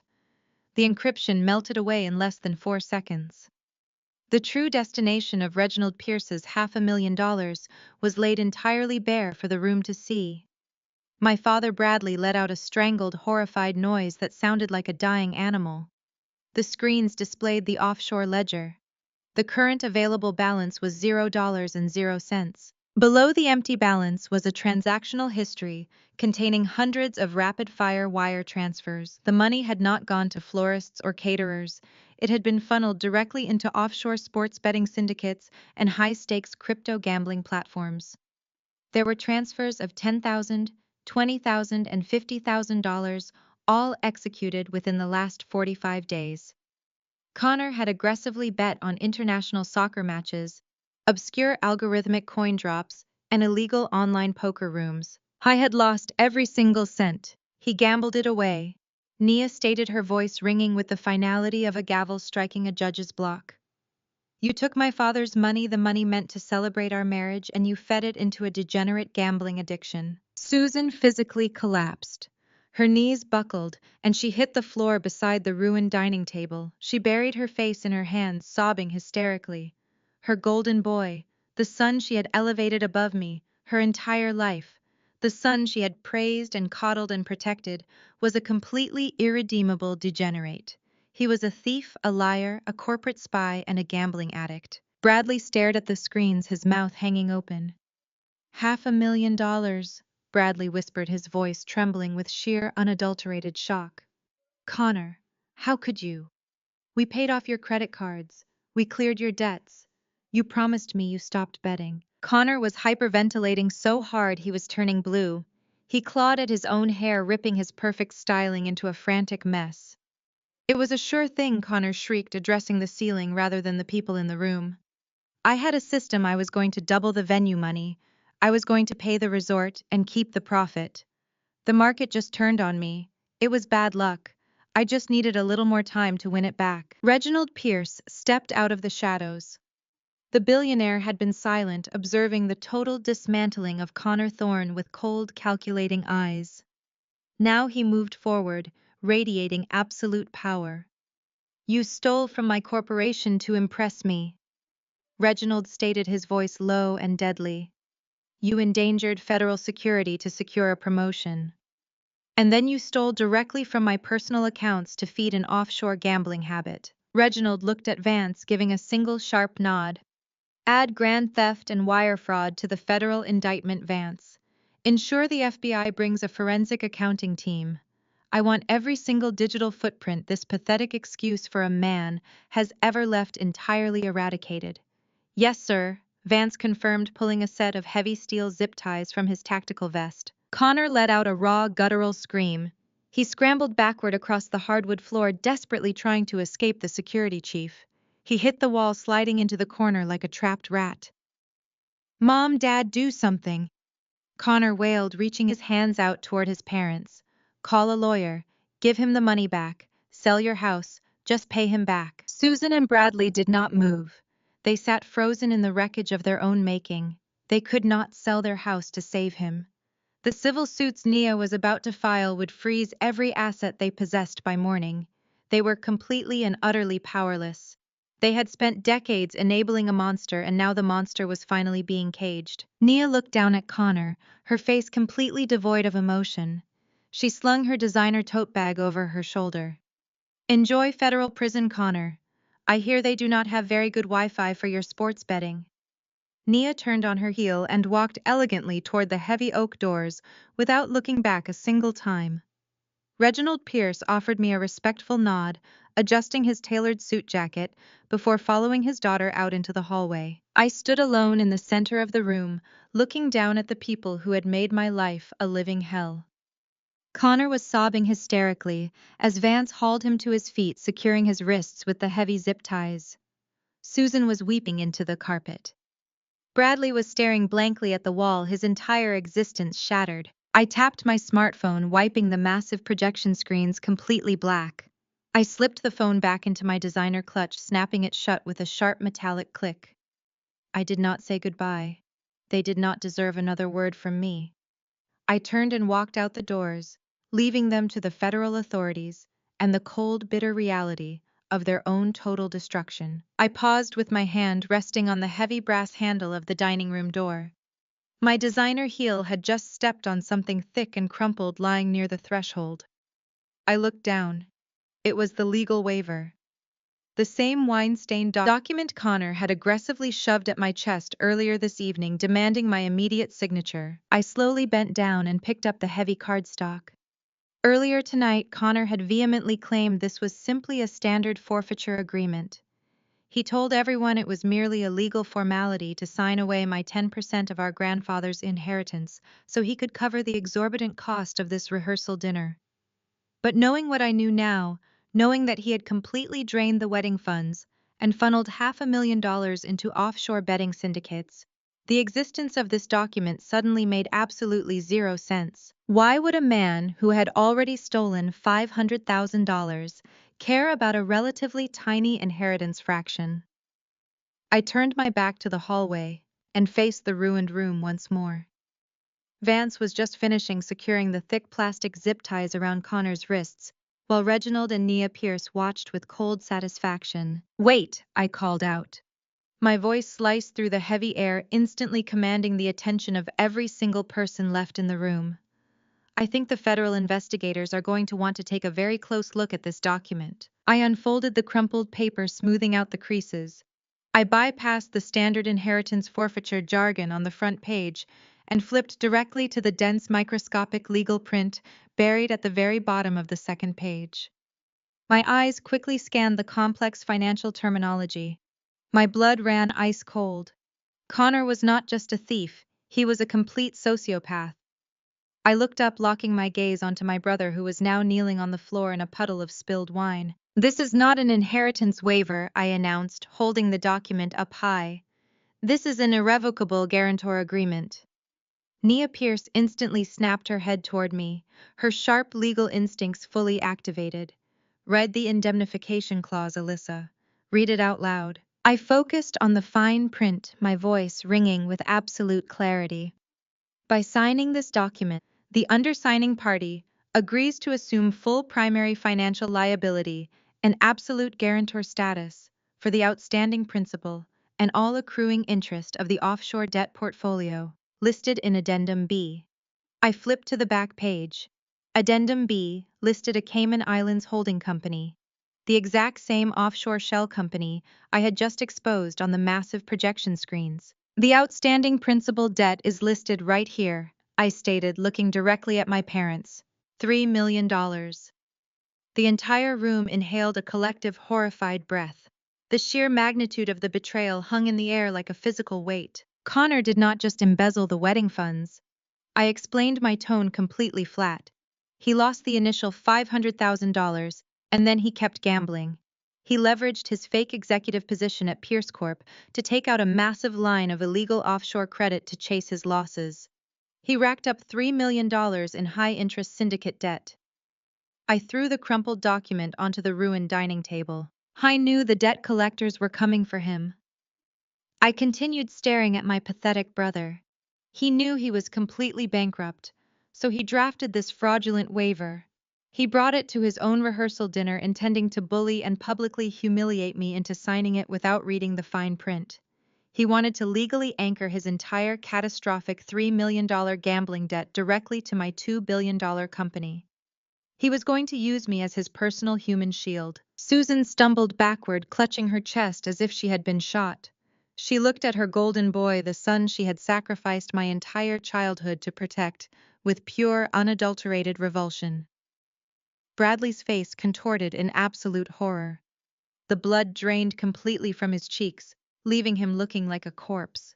He pushed himself up from his chair, his hands shaking violently as he looked down at his zip-tied son. "You told us that paper was just to get her to pay for the rehearsal dinner," Bradley yelled, his voice cracking with pure disbelief.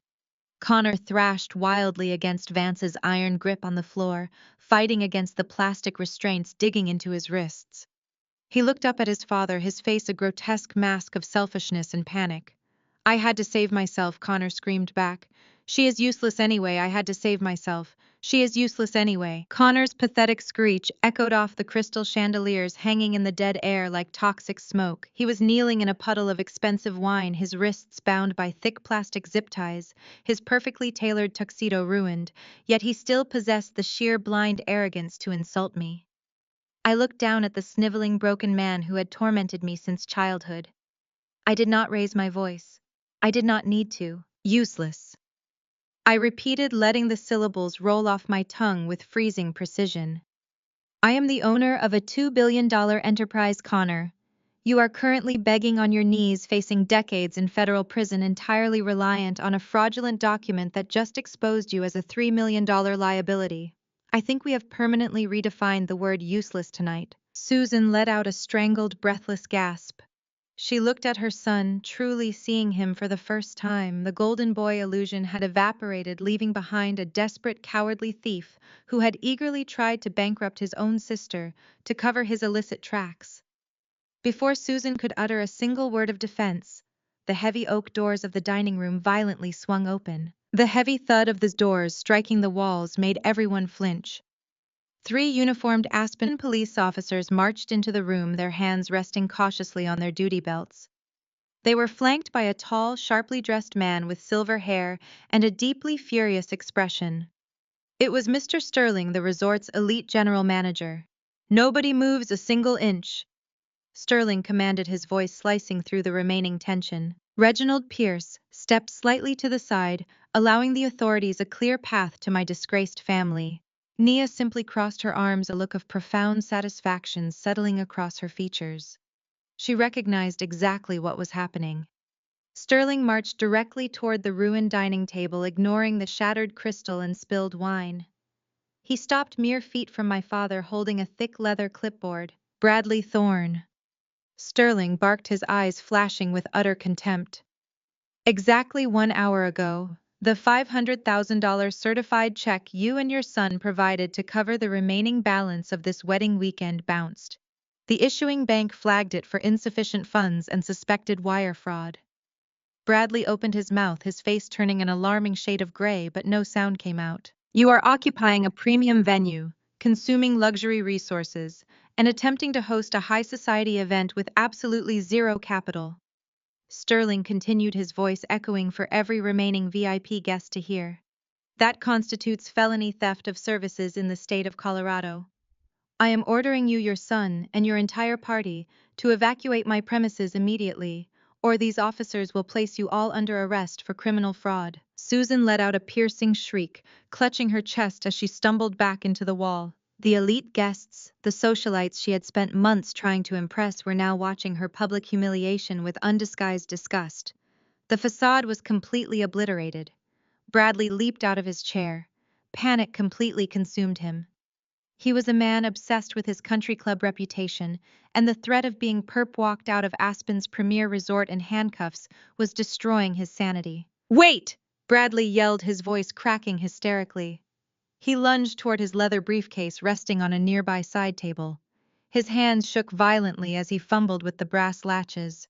"You cannot throw us out. You cannot arrest us. We have a secondary arrangement." Sterling narrowed his eyes, motioning for the police officers to hold their position. "What arrangement? You are completely bankrupt." Bradley yanked a thick red folder from his briefcase and practically threw it onto the table. He pointed a trembling finger at the paperwork. "Connor gave you a deed when the wire transfer was delayed yesterday. Connor signed over the deed to our family home as collateral." Connor flinched on the floor, squeezing his eyes shut as his father broadcasted yet another layer of his desperate, chaotic maneuvering. Bradley turned to the police officers, sweating profusely. "It is a $3 million property in a gated community. It covers the wedding expenses entirely. We are legally protected. You cannot evict us when we have provided secure real estate collateral." I watched my father desperately cling to his final shred of dignity. He had blindly sacrificed the family estate, the physical manifestation of his precious status, just to maintain the illusion of wealth for one more night. Sterling picked up the red folder with a look of profound distaste. He opened the cover and scanned the legal document inside. His furious expression slowly shifted into one of deep, sudden confusion. He adjusted his glasses, tracing his finger along the bottom of the contract. "Mr. Thorne," Sterling said, his tone shifting from angry to entirely bewildered, "the resort did not accept this collateral." Bradley froze, his hand still hovering in the air. "What are you talking about?" Connor said. "He signed it over to the resort." "He did not," Sterling corrected, tapping the thick parchment. "Our venue does not accept residential real estate in lieu of liquid capital. However, your son was highly desperate to keep the event moving forward yesterday. He utilized an expedited third-party broker to secure the debt. This deed was transferred to and accepted by our parent holding company." Bradley let out a massive, shuddering breath of relief. He wiped his sweaty forehead, a pathetic smile of triumph forming on his lips. "Then we are fine. The holding company owns the debt. We have a valid contract. Tell your officers to back off." Sterling did not move. He looked down at the signature line on the broker agreement, and a slow, almost predatory smirk crept across his face. "Sir, the collateral was accepted by the parent holding company." Sterling repeated, his voice dropping into a deadly, precise cadence. "But I do not think you understand who you are dealing with." Sterling closed the red folder with a sharp snap. He turned his body, stepping aside, and gestured directly toward me with an open palm. "Allow me to introduce the owner of the holding company," Sterling announced, bowing his head slightly in my direction. The room stopped breathing. Bradley slowly turned his head. His eyes locked onto mine, widening until they practically bulged out of his skull. Susan let out a soft, whimpering choke, sliding slowly down the wall until she hit the floor. Connor simply stopped crying, staring at me with a blank, hollow look of total, inescapable doom. I stepped forward, my designer heels clicking against the silent floor. I reached out and plucked the red folder from Sterling's hands. I opened it, glancing at the deed to the massive, pretentious house where I had spent 25 years being treated like a ghost. I looked up at Bradley, letting him see the absolute freezing void in my eyes. "It seems you are trespassing on my property, Bradley," I stated, my voice echoing like shattering glass. "And I want you evicted." Bradley's face contorted into a mask of pure, unadulterated shock. He stared at the red folder in my hand, then up at my face, his mind violently rejecting the reality of the situation. He let out a breathless, wheezing sound, stumbling backward until his calves hit the edge of his overturned dining chair. "That is impossible," Bradley choked out, pointing a trembling finger at me. "You do not own a holding company." Connor went through a private broker, a highly discreet elite broker in Denver. "We vetted the firm." "You vetted a landing page Connor found on a desperation search at 2 in the morning. I corrected, my tone completely merciless. "When you are a billionaire, Bradley, you do not just put your money in a standard checking account. You diversify. You create subsidiary branches. Aegis Spatial is my primary enterprise, but I also own a network of private equity firms and holding companies designed to acquire high-risk debt." I paced slowly in front of him, letting the click of my heels serve as a metronome, counting down the final seconds of his elite lifestyle. When Connor realized he had gambled away the wedding funds and Mr. Pierce was going to demand receipts, he panicked, I explained, making sure every remaining guest in the room could hear the pathetic details. He went online looking for a hard money lender who could front him $500,000 in less than 24 hours. My algorithms flagged his search inquiries the second he accessed the network using his terminal. I simply had my financial team route his application directly to one of my subsidiaries. Bradley's knees gave out completely. He fell back into his chair, his chest heaving as he struggled to pull air into his lungs. "You literally handed the deed of your multi-million-dollar suburban estate over to a shell company owned by the daughter. You have spent 25 years abusing," I stated, letting the absolute weight of their colossal stupidity crush them. "I bought his debt. I own the collateral. And since Connor defaulted on the venue payment the moment that certified check bounced an hour ago, the forfeiture clause is officially active." Connor let out a hollow, agonizing groan from his spot on the floor, fully realizing that his desperate attempt to save himself had directly resulted in his parents losing their home. "I am officially foreclosing on your house," I announced, my voice carrying the absolute finality of a judge delivering a death sentence. "The property is now a corporate asset of Aegis Spatial. You have until exactly 8 o'clock on Monday morning to pack your bags and vacate the premises." The realization hit Bradley and Susan like a physical freight train. Susan let out a sound that defied human description. It was a guttural, tearing wail of absolute despair. Her entire world, her country club memberships, her sprawling, manicured lawns, her pristine neighborhood reputation had just been vaporized in an instant. She collapsed completely onto the hardwood floor, her designer gown soaking up the spilled wine. She scrambled forward on her hands and knees. It was a pathetic, grotesque display. She reached out with shaking, manicured hands and grabbed the hem of my wine-stained silk dress. "Alyssa, please." Susan sobbed, tears ruining her expensive makeup, leaving dark, jagged streaks down her cheeks. "You cannot do this. We are your parents. You cannot do this to your own mother." I looked down at the woman gripping my ruined dress. I felt absolutely nothing, no guilt, no hesitation, just the satisfying closure of a wound that had been bleeding for over 2 decades. I reached into my designer clutch and pulled out a folded piece of paper. It was the itemized invoice the venue manager had handed me earlier in the evening.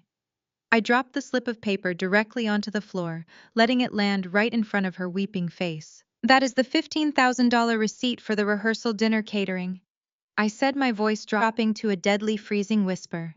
I believe you told me earlier tonight pay up or try Uber. Susan stared at the receipt fluttering onto her lap, her brain completely short-circuiting. The cruel, flippant remark she had weaponized against me just an hour ago had become the exact instrument of her financial execution. She opened her mouth to scream, but only a dry, rattling wheeze escaped. Bradley remained slumped in his chair, completely catatonic, staring at the floor as his entire reality dissolved into nothingness. They were no longer the elite Aspen socialites they had spent decades pretending to be. They were just trespassers with a massive bill they could not afford. Seeing his parents entirely neutralized, Connor's survival instincts kicked into overdrive. His supposed safety net had evaporated. His $3 million shield had been ripped away. The only remaining asset in the room was the billionaire family he had spent 2 years manipulating. Connor scrambled on his hands and knees. He literally crawled across the hardwood floor, dragging his $1,000 tuxedo trousers through the sticky puddles of spilled wine and crushed glass. He looked like a cornered, pathetic animal dragging itself toward a lifeline. He stopped right at the tips of Nia Pierce's designer heels, reaching out with shaking, blood-stained fingers, terrified to actually touch her. "Nia, please," Connor begged, his voice a grotesque, high-pitched sob that echoed through the stunned dining room. "You have to listen to me. I was sick. I am sick. The gambling, it is a disease. I did not mean to hurt you or your father. I can change. I will go to rehab tomorrow. I swear on my life I will get clean." I was weeping so heavily that saliva and tears were dripping onto her shoes. Nia did not take a single step backward. She stood absolutely still, looking down at the man she had planned to marry with an expression of pure, unadulterated clinical detachment. "Just give me one more chance," Connor pleaded, clasping his hands together in prayer.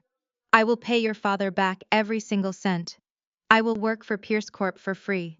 I will scrub floors. I will do anything. We love each other, Nia. We were going to build a life together. You cannot just throw me away over a mistake." Nia looked at him the way a scientist observes a parasitic infection under a microscope. As an elite corporate litigator, she had deposed ruthless CEOs, dismantled corrupt hedge fund managers, and stared down criminal syndicates. She did not do hysteria. She did not do emotional outbursts.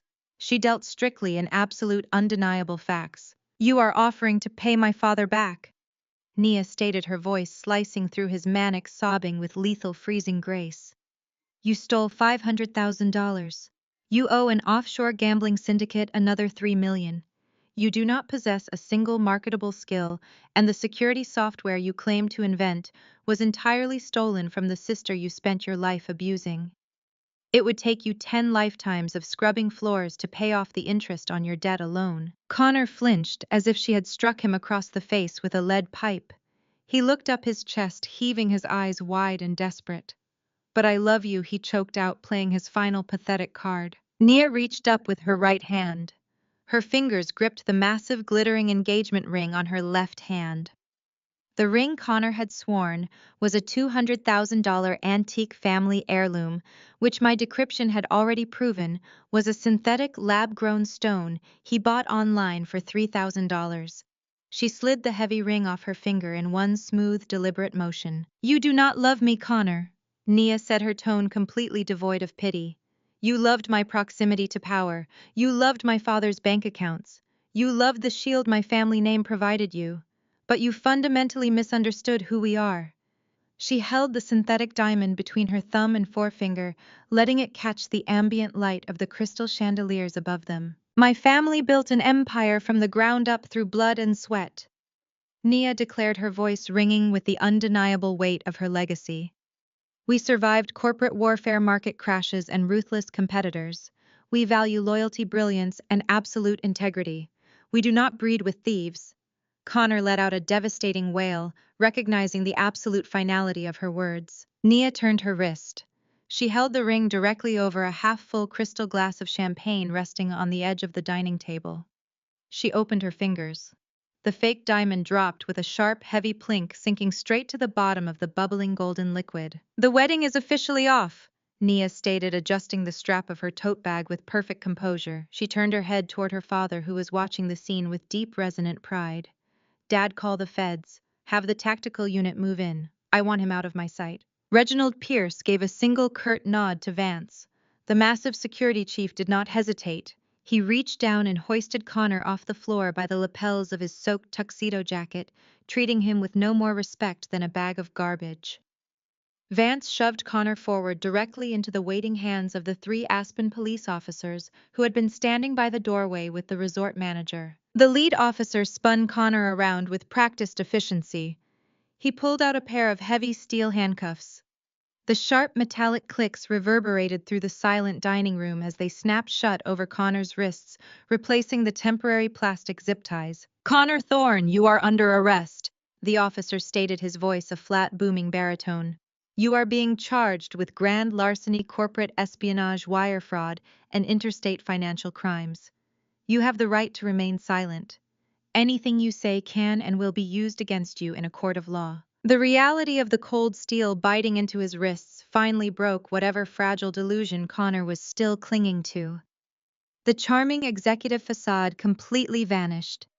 He began to thrash violently against the officers, kicking his feet and twisting his shoulders like a spoiled toddler throwing a tantrum in a grocery store. "Get your hands off me!" Connor shrieked, saliva flying from his lips as he struggled helplessly. "You cannot do this. I am a Thorne. I am a Pierce executive. You are an unemployed felon," Reginald corrected coldly, stepping squarely in front of his daughter to shield her from the pathetic display. "Get him out of here." The officers yanked Connor forward, forcing him to walk. As they dragged him past his parents, Connor twisted his neck, his eyes wide and bloodshot, filled with venomous blame. "This is your fault," Connor screamed at Bradley and Susan, his voice cracking into a high pitch. "You never gave me enough. You cut me off when I needed cash. If you had just given me my inheritance early, I would not have had to borrow from the syndicate. You ruined me." Susan covered her mouth, unleashing a muffled, horrified sob. The golden child she had worshipped her entire life was now publicly blaming her for his own criminal greed. Then Connor locked eyes with me, his face contorted into a mask of pure, unrestrained hatred. He dug his heels into the carpet, forcing the officers to drag his dead weight. "I hope you burn, Alyssa," he roared, spit flying down his chin. "You were supposed to be the failure. You were supposed to be nothing. You ruined my life. I hate you." He sounded utterly pathetic. The handsome, untouchable golden boy had been reduced to a crying, snot-nosed, handcuffed mess, throwing a tantrum in front of Aspen's most elite socialites. I did not blink. I simply watched him kill, letting the absolute silence of the room highlight his miserable downfall. "Move it," the lead officer ordered, jerking Connor forward by the arm. Seeing his only son being hauled away like a common street criminal finally broke Bradley. His country club reputation was dissolving before his very eyes. The illusion of his perfect family was dead, and sheer blind panic took over his rational mind. "Stop," Bradley bellowed. He lunged forward, ignoring the explicit warnings from the police. He grabbed the shoulder of the lead officer, attempting to pull him away from Connor. "Unhand my boy right now. I am Bradley Thorne. I will have your badges. I will call the governor." The reaction was instantaneous and brutal. The second officer stepped in, grabbed Bradley by the wrist, and spun him around with terrifying speed. Bradley let out a startled yelp as the officer slammed him face first onto the ruined dining table, right into the puddle of spilled champagne and shattered crystal. "Do not ever touch a police officer!" the cop growled, pinning Bradley's arm sharply behind his back. Bradley groaned in pain, his cheek pressed flat against the wet wood. "You are under arrest for assaulting a peace officer and obstruction of justice. Put your hands behind your back." The collective gasp from the remaining VIP guests sucked all the air out of the room. The local senators, the hedge fund managers, the elite socialites Susan had spent months courting, they all watched in utter revulsion. The pristine, untouchable Thorne family image was entirely shattered. Bradley was being handcuffed on a wet table. Connor was being dragged out the door screaming like a lunatic. Susan was sobbing on the floor in a ruined dress, completely bankrupt and about to be homeless. I stood quietly in the center of the wreckage, my posture perfect, my expression serene. The checkmate was complete. The heavy oak doors remained propped open as the police officers hauled a dripping, handcuffed Bradley to his feet. They dragged him roughly toward the main exit of the dining room, forcing Susan to stumble along behind them. The officers paused in the drafty threshold to coordinate their transport vehicles over their radios. The biting Colorado mountain air swept into the room, cutting through the residual heat of the chaotic evening. Bradley stood detained near the exit, shivering violently. The expensive champagne he had been slammed into was rapidly freezing against his skin and ruining his bespoke suit. Susan huddled next to him, her arms wrapped tightly around her own torso. Her teeth chattered uncontrollably. She was shivering from the cold, but mostly from the devastating, paralyzing shock of losing her entire reality in the span of 30 minutes. With the trash officially taken out, the room fell dead silent. The remaining Aspen elite, the hedge fund managers, the senators, and the corporate executives stood paralyzed. Nobody reached for their phones. Nobody dared to whisper. They had just witnessed a masterclass in absolute destruction. The pristine, untouchable Thorne family image had been butchered, filleted, and tossed to the wolves right in front of their eyes. Reginald Pierce broke the heavy quiet. He did not look angry. He did not look disturbed. He looked profoundly impressed. He adjusted his tailored jacket, brushing an invisible speck of dust from his lapel, restoring his immaculate composure. The ruthless billionaire, a man who famously bowed to absolutely no one in the corporate world, turned his piercing gaze away from my disgraced parents at the door. He looked directly at me. He bypassed the shattered crystal and the ruined centerpieces, walking with steady, commanding authority toward the head of the room. He bypassed the seats designated for his executives. He approached the master chair at the very center of the VIP table, the seat of honor. With deliberate, respectful precision, Reginald reached out and pulled the heavy velvet chair out from the table. "Ms. Thorne," Reginald stated, his deep voice carrying effortlessly across the vaulted room, completely ignoring the ruined family bleeding out by the door. "I believe we have a highly classified Department of Defense contract that requires a competent project director. Please take a seat." A fresh wave of shock rippled through the gathered socialites.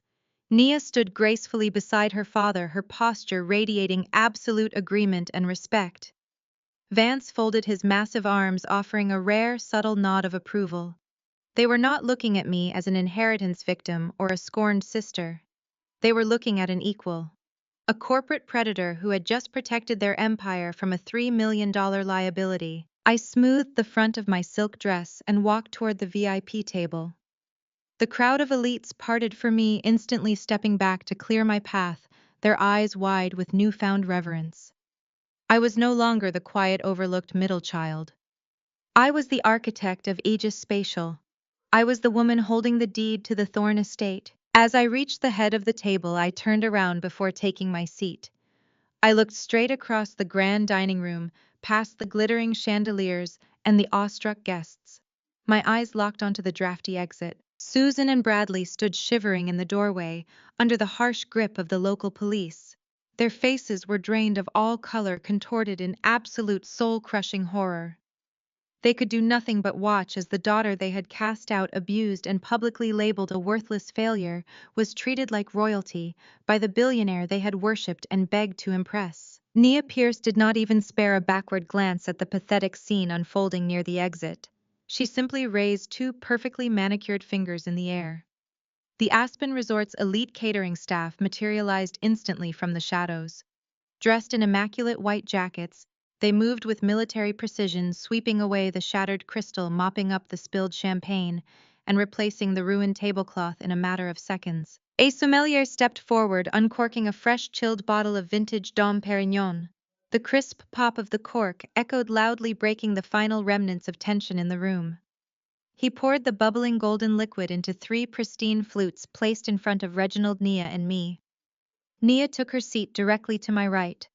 She picked up her glass, her eyes catching the light of the chandeliers above us. She looked at me not as a prospective employee, but as a formidable ally. To dodging bullets and brilliant women, Nia declared, her voice ringing with absolute, unapologetic triumph. I picked up my flute, the cool crystal grounding me in the reality of my absolute victory. I clinked my glass against Nia's, then reached across to tap Reginald's glass. The clear chime of the toast felt like a death knell for the Thorne family legacy. I took a slow, deliberate sip. The champagne tasted like pure vindication. Without missing a beat, the three of us seamlessly pivoted into a high-level corporate discussion as if the preceding 30 minutes of criminal arrests and family betrayal had simply been a brief intermission. Reginald leaned forward, interlacing his fingers on the table, immediately diving into the logistics of the Department of Defense contract. We discussed the aggressive acquisition of smaller cybersecurity startups to bolster Aegis Spatial's infrastructure. We analyzed current market vulnerabilities and hostile expansion strategies. I laid out a comprehensive quarterly roadmap demonstrating exactly why my encryption algorithms were worth every cent of their new multi-million-dollar valuation. I spoke with absolute confidence, outlining the exact security protocols needed to secure the government contracts. Reginald listened intently, nodding his head in agreement, treating every word I said with the utmost respect. Nia chimed in with legal strategies to insulate the new intellectual property from corporate espionage, her brilliant legal mind perfectly complementing my technical expertise. We were building an empire right there at the dinner table. Through it all, I did not look at the doorway once. I completely ignored the existence of Bradley and Susan Thorne. They were still lingering in the freezing draft of the exit, clutching their ruined clothes. Their teeth chattered loudly as the mountain air blasted against their faces. They were desperately hoping for a final glance. They stood there waiting for a shred of mercy, a moment of hesitation, or even a gloating smirk to validate their presence. They wanted me to acknowledge them, to show that their approval or their suffering still mattered to me. I gave them absolutely nothing. Their absolute irrelevance was the ultimate punishment. I did not raise my voice to mock them. I did not turn my head to watch them suffer. I simply erased them from my reality. They were no longer powerful adversaries to be fought or parents to be appeased. They were simply ghosts, haunting a doorway they no longer had the right to stand in. While I was actively outlining the integration protocols for Pierce Corp's new security division, the resort manager marched purposefully toward the front entrance. His demeanor was completely devoid of the fawning subservience he had shown the Thorne family earlier that evening.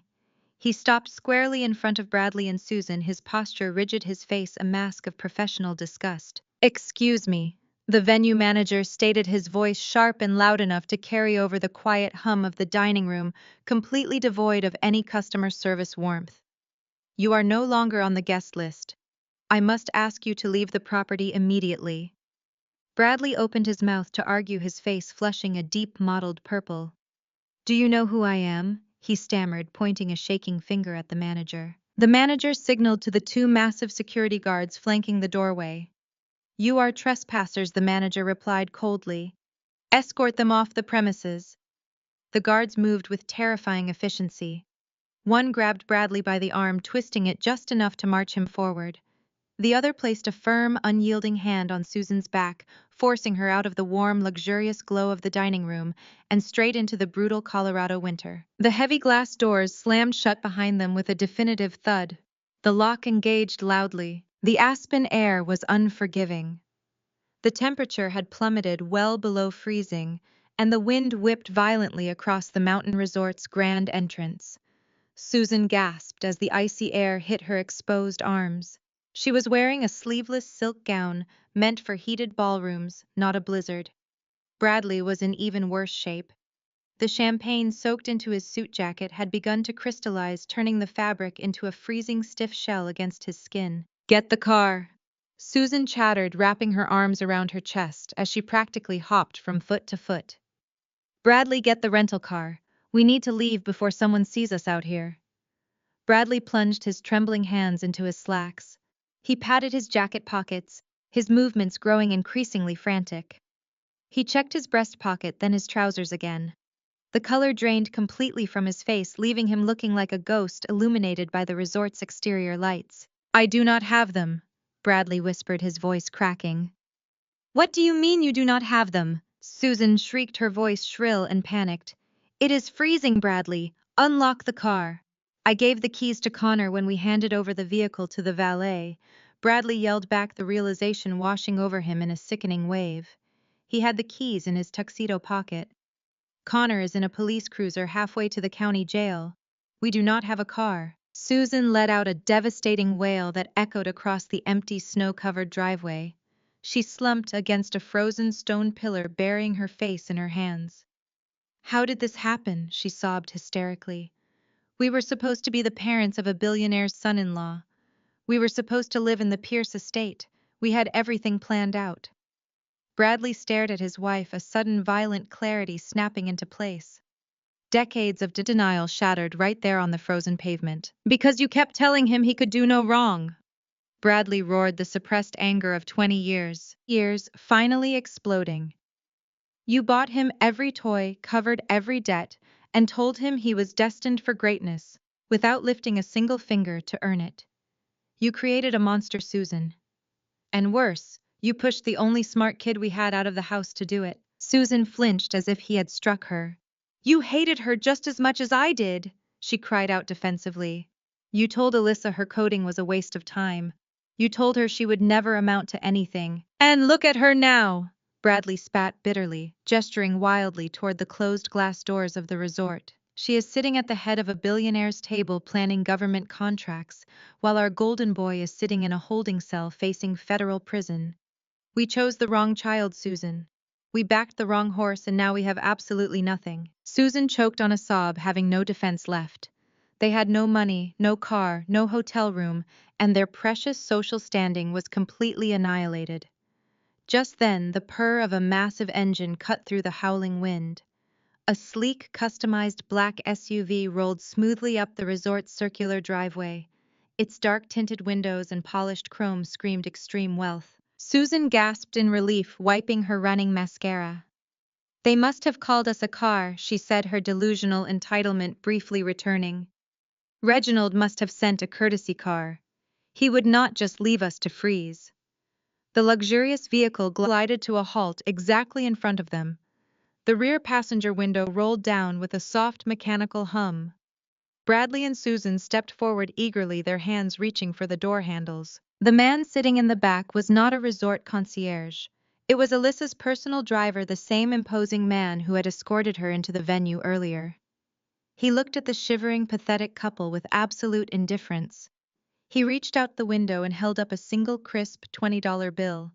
It fluttered slightly in the freezing wind. "Ms. Thorne said, this should cover your bus fare to the motel down the highway," the driver stated, his voice devoid of any pity. He dropped the bill onto the snow-covered curb, right at Bradley's ruined leather shoes. "Have a pleasant evening." The window rolled up seamlessly. The SUV accelerated into the snowy night, leaving Bradley and Susan Thorne standing entirely alone in the freezing dark, staring down at a crumpled $20 bill as their entire world turned to ice. Morning sunlight streamed through the floor-to-ceiling windows of the Aspen Resort's premier penthouse suite. Reginald Pierce had personally arranged the upgrade before his private jet departed for Seattle at dawn. The panoramic view of the snow-capped Rocky Mountains was breathtaking, but my attention was entirely focused on the glowing screen of my laptop resting on the mahogany dining table. My lead attorney, Marcus, sat in his sleek Chicago office, flanked by two junior partners. We were not wasting a single second. The time for warnings had officially expired. "The foreclosure papers are ready for your final authorization," Alyssa Marcus stated, adjusting his glasses. "Your father ignored the final notice of default 30 days ago. He assumed you would never actually seize the family estate. The grace period is over. Once you sign this, the property officially transfers to your holding company. The local sheriff will serve the eviction notice by noon today." Bradley had always treated my financial independence as a cute, harmless hobby. He had gladly taken my money to cover his failing investments, signing over the deed to the Thorne estate as collateral with a dismissive wave of his hand, entirely convinced I would never hold him accountable. He had bet his entire legacy on my lifelong submission. I picked up my customized gold fountain pen.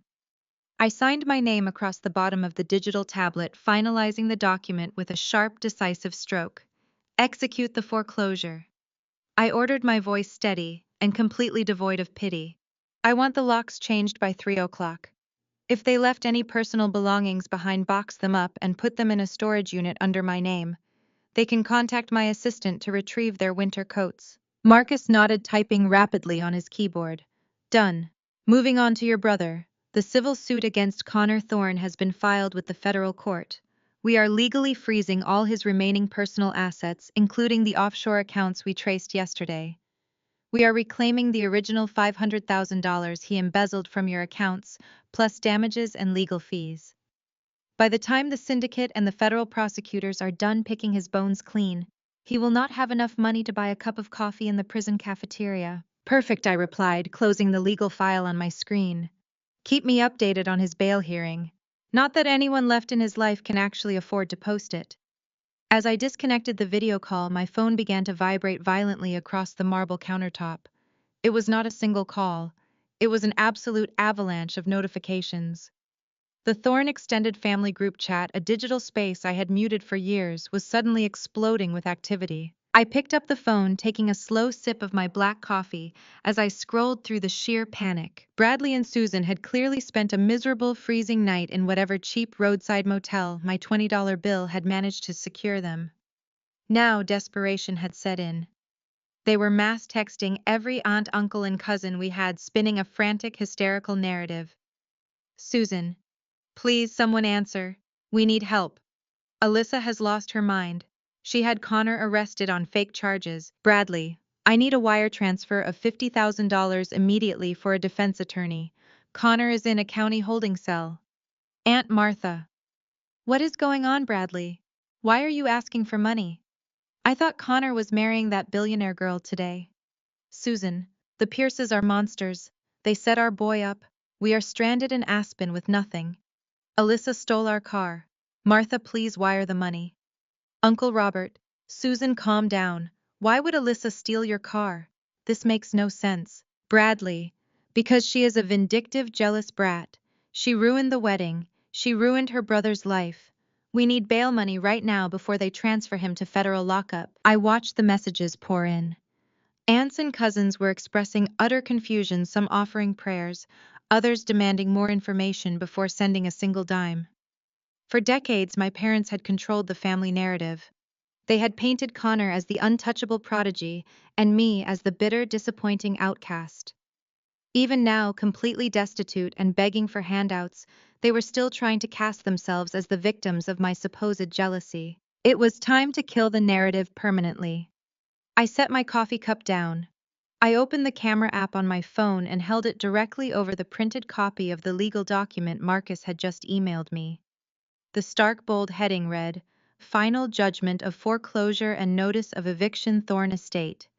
My signature was clearly visible at the bottom, right next to the official county court stamp. I snapped the photo. I opened the frantic family group chat. I did not type a long emotional explanation. I did not defend my actions or argue against their ridiculous accusations. I simply uploaded the high-resolution photograph of the foreclosure document and hit send.